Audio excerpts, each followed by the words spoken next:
একদিকে দক্ষিণেশ্বরে মা ভবতারিণী, ঠিক তার উল্টো দিকে গঙ্গার এপারে জগৎনগরে মা আনন্দময়ী। অবিকল দক্ষিণেশ্বরের মায়ের আদল বিরাজ করছেন মা আনন্দময়ী কালী। হাওড়া বর্ধমান কটলাইন শাখায় মির্জাপুর বাকিপুর স্টেশনে নেমে 10 মিনিটের হাঁটা পথ। আসলেই জগৎনগর গ্রামে রয়েছে প্রায় 350 বছর পুরনো আনন্দময়ী মায়ের কালী মন্দির, যেখানে কালী পুজোর দিন 4 প্রহরে মেয়ে রূপে বিশেষভাবে পূজিত হন মা।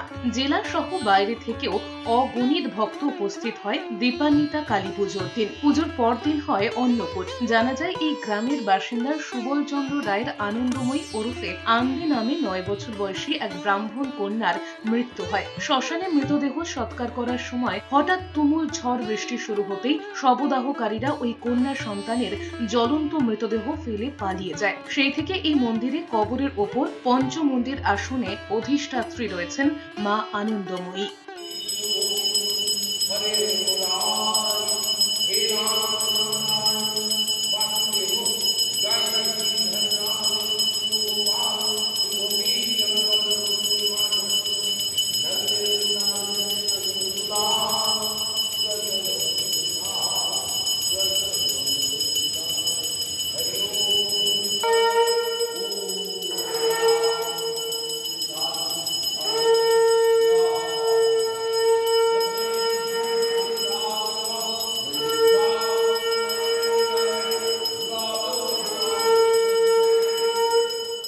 অন্যদিকে নদিয়ার মাঝদিয়ার ঘোষপাড়া ডাকাতি কালীতলায় ধুমধাম করে পুজো হচ্ছে এবারেও।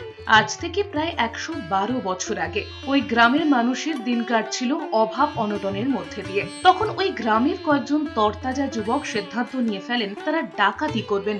ডাকাতি করেই জোগাড় করবেন গ্রামের মানুষের জন্য খাবার। তখন চলছে কড়া ব্রিটিশ শাসন। হঠাৎই ওই যুবকেরা খবর পেলেন বাংলাদেশের ঢাকার দিকে যাচ্ছে ব্রিটিশদের মালবাহী ট্রেন।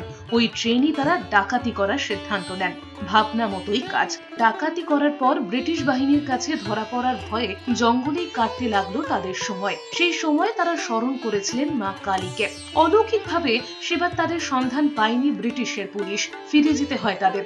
ব্রিটিশ বাহিনীর ফিরে যাবার পরদিনই ছিল অমাবস্যা, কালী পুজো। জঙ্গল থেকে বেরিয়ে একটি বেল ও নিম গাছের পাশেই বেদি বানিয়ে ডাকাতরা করেছিলেন মা কালীর পুজোর আয়োজন। বহু মানুষ এখানে আজও মায়ের পুজো দেন। শোভাযাত্রায় হাজার হাজার পুরুষ মহিলা পা মেলান। বলা যেতেই পারে ডাকাতি কালী এখন এলাকার মানুষের কাছে একটা আবেগ।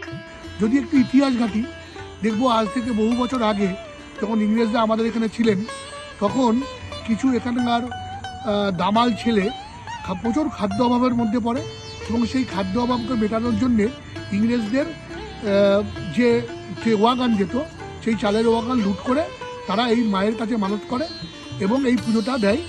তারপরে যখন তারা সাকসেস হয় তখন এই খাবার আমাদের এই এলাকার মধ্যে দিয়ে ছড়িয়ে দেয়। এটাই পুজোর ইতিহাস। এইভাবেই রিচুয়াল মেনেই পুজো চলছে এবং এবারও পুজোর সমস্ত ব্যবস্থা হচ্ছে। তবে এই পুজোর একটা বিশেষ বৈশিষ্ট্য হচ্ছে সমস্ত পয়সার দ্বার বা অর্থ দ্বারের ওপর নির্ভর করে এবং পুজো মানে আগেকার দিনে সাত্বিক মতো পুজো হয় এবং এখানে পরের দিন খিচুড়ি ভোগ বিতরণ করা হয় সম্পূর্ণ দানে।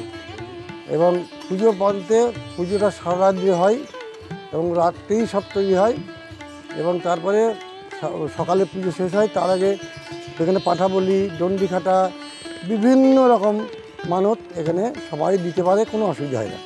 পূর্ব মেদিনীপুর থেকে জাহাঙ্গীর বাদশাহ এবং নদিয়া থেকে পলাশের রিপোর্ট, এস নিউজ।